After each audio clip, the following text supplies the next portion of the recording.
Welcome back to my channel. My name is Jenny, and I'm here today to do a second installment of The Movie Made Me Read It. In case you haven't seen my first video, I will link it in the description box down below.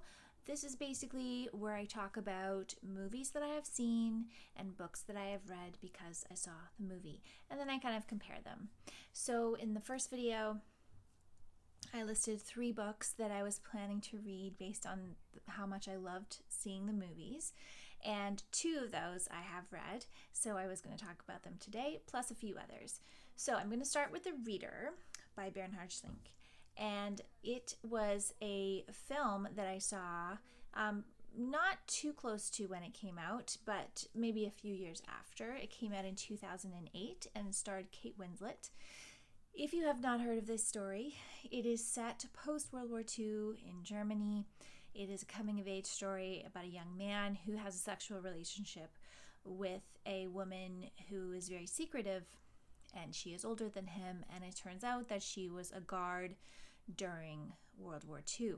And he comes upon her years later and discovers that she is on trial for her role in World War II.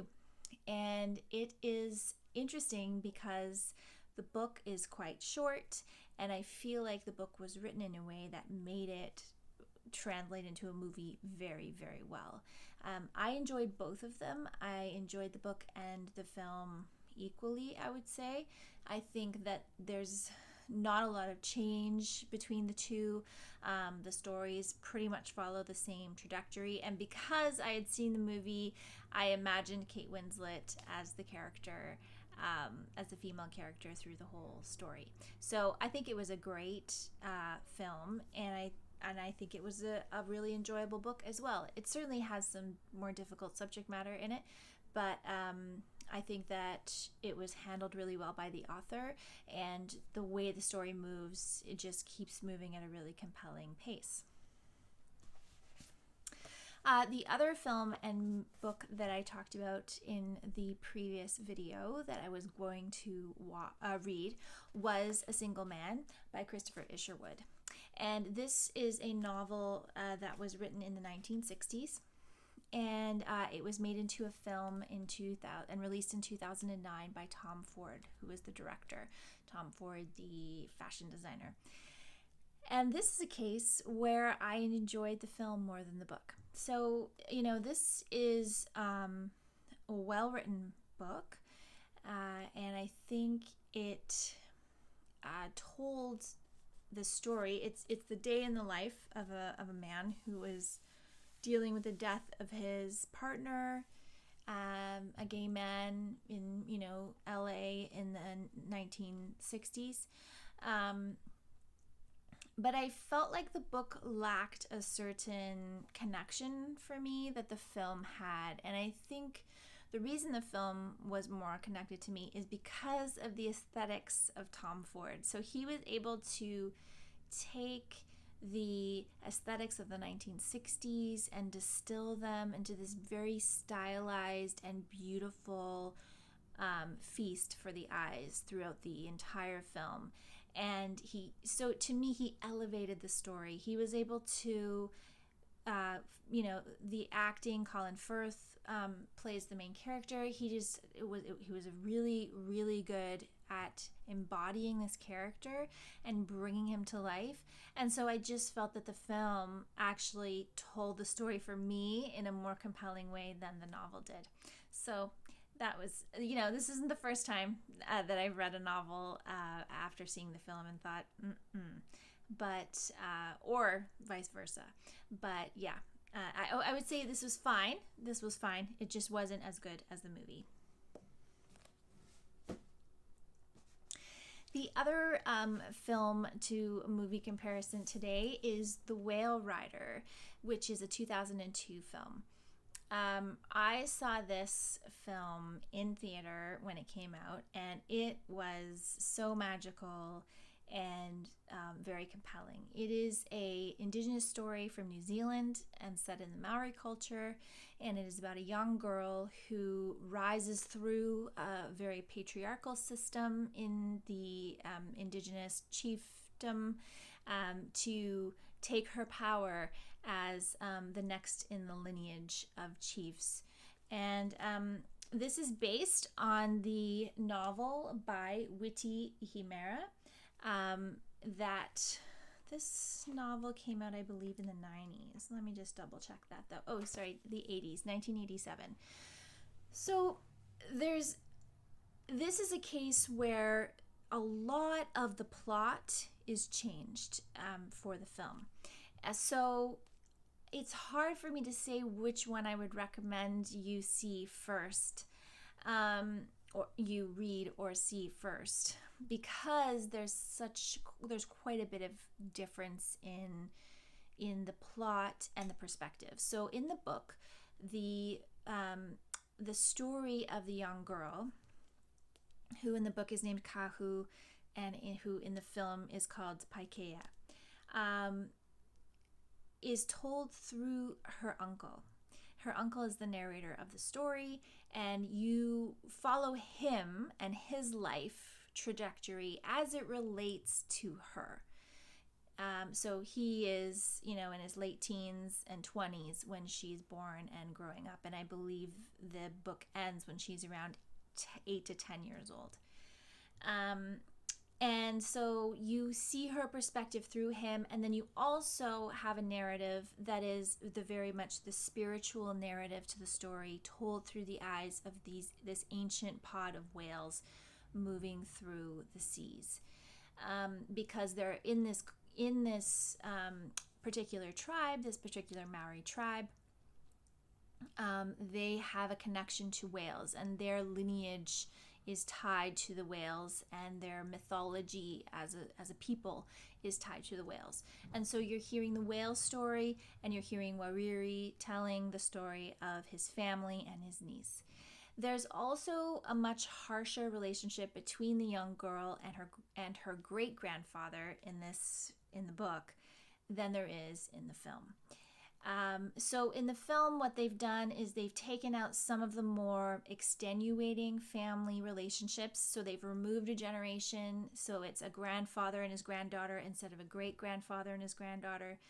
They have switched the role of the father, who was kind of absent in both films, but in different ways. And they have also changed some of the dynamics between, just the general day-to-day dynamics and the little details of how certain things go about.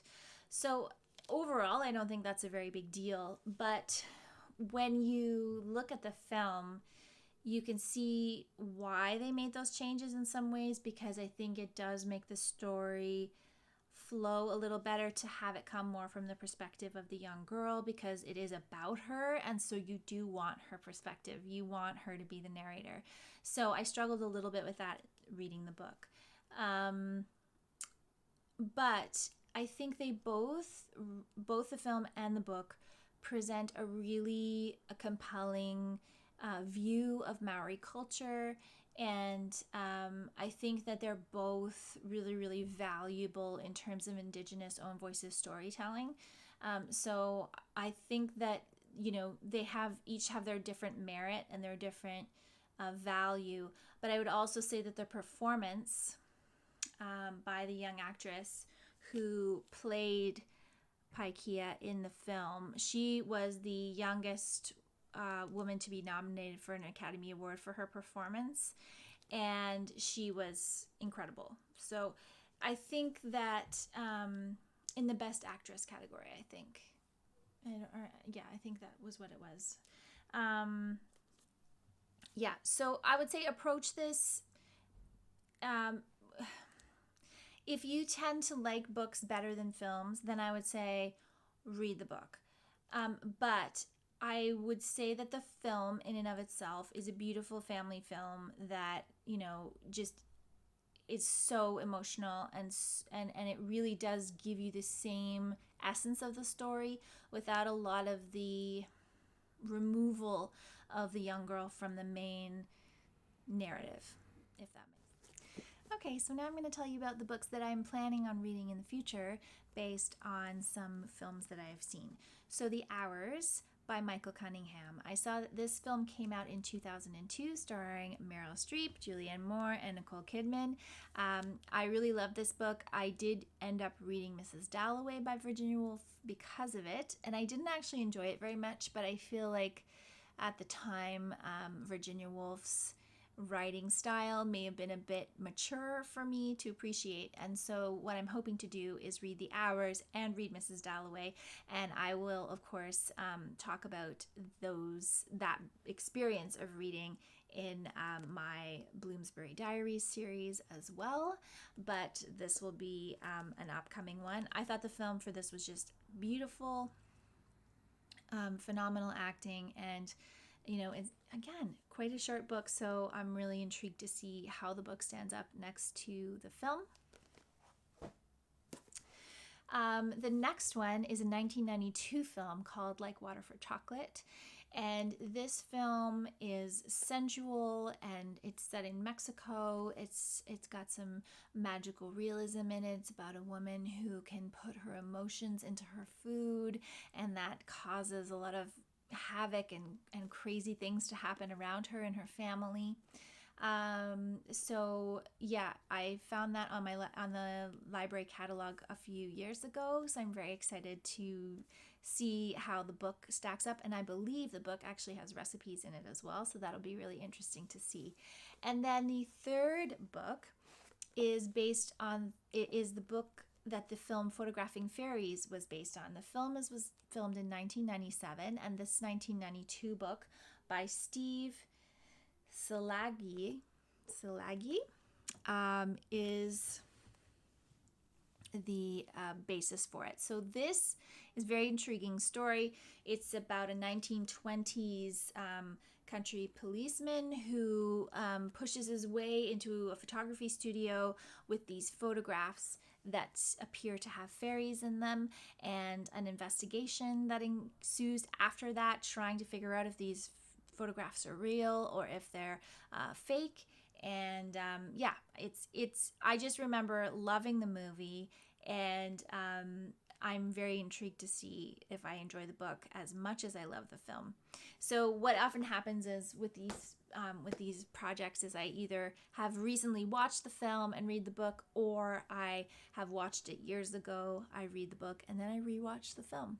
Please let me know if you have any films you've watched that have made you read the book it was based on, or if you have a comparison of a book that you read, then saw the film and then thought, what the heck, what did they do this story? Because I've got lots of stories about those too. I will be back again soon with another video. Thank you so much for watching.